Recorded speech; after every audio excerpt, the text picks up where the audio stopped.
बहुत समय पहले घने जंगलों और ऊंचे पहाड़ों से घिरे एक दूरस्थ राज्य में एक बुद्धिमान और न्यायप्रिय राजा अर्जुन रहता था।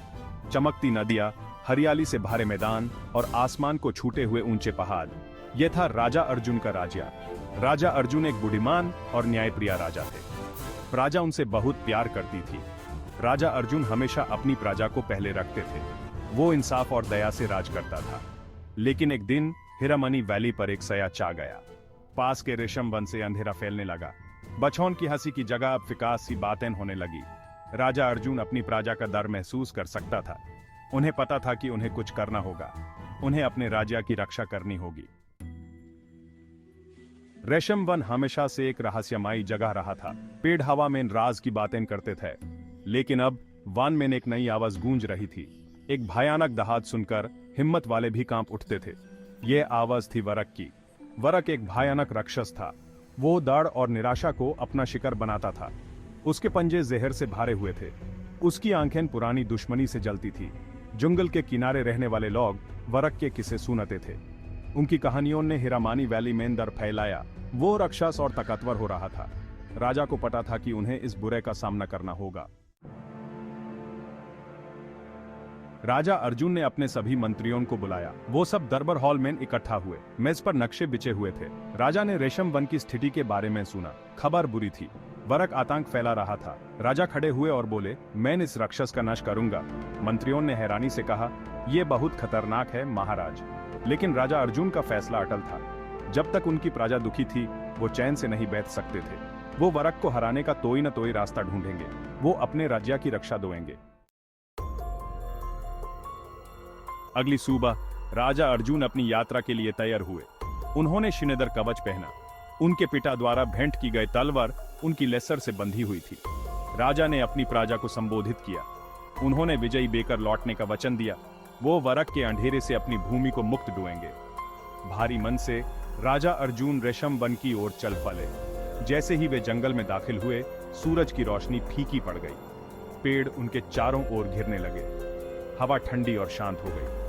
वे वरक के इलाके में प्रवेश कर रहे थे। राजा अर्जुन जंगल में और अंदर जाते गए। जंगल और अंधेरा और भयानक होता गया। अजीब अजीब प्राणी उन्हें औंधाइयों से देख रहे थे। उनकी आंखें एक अजीब रोशनी से चमक रही थी।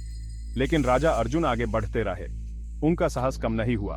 उन्हें वरक की मौजूदगी और मजबूत होती हुई महसूस हो रही थी। हवा में एक अजीब सी ऊर्जा महसूस हो रही थी। पेड़ कांप रहे थे। राजा को पता था कि वो करीब हैं। वो आगे बढ़े। उनका हाथ उनकी तलवार की मूठ पर मजबूती से टिका हुआ था। वो इस बुरे का सामना करने के लिए तैयार थे। जैसे ही राजा ने उसे पकड़ने के लिए हाथ बढ़ाया, पेड़ों के बीच एक गहरी डरावनी आवाज गूंज उठी। तो राजा अकेला मुझसे सामना करने आया है, वरक ने घृणा से कहा। जब उसकी विशाल आकृति छाया से बाहर आई, उसकी आंखों में क्रोध की आग जल रही थी। क्या तुम सचमुच मानते हो कि एक नश्वर मुझे हरा सकता है? राजा अर्जुन ने प्रभात की तलवार को मजबूती से पकड़ा और सीधा खड़ा हो गया। मैं राजा नहीं, अपने लोगों का सेवक बनकर आया हूं। तेरा आतंक का समय अब समाप्त होता है। गर्जना करते हुए वरक ने राजा पर हमला किया। उसके पंजे नुकीले और घातक थे। लेकिन अर्जुन तेज थे। उन्होंने तलवार से वरक के हमलों को रोका। जैसे ही अंधकार से टकराकर तलवार की चमक उभरी, चिंगारियां उड़ने लगीं। लड़ाई घमासान थी। वरक ने अपनी सभी काली शक्तियों को बुलाया, लेकिन प्रभात की तलवार हर वार के साथ तेजी से चमकती गई। अर्जुन के साहस और दृढ़ संकल्प से शक्ति प्राप्त करती हुई अंतिम और हताश प्रयास में वरक ने काले आग का तूफान छोड़ा, राजा को भस्म करने के इरादे से। लेकिन अर्जुन अडिग खड़े रहे। उन्होंने तलवार को अपने सिर के ऊपर उठा लिया।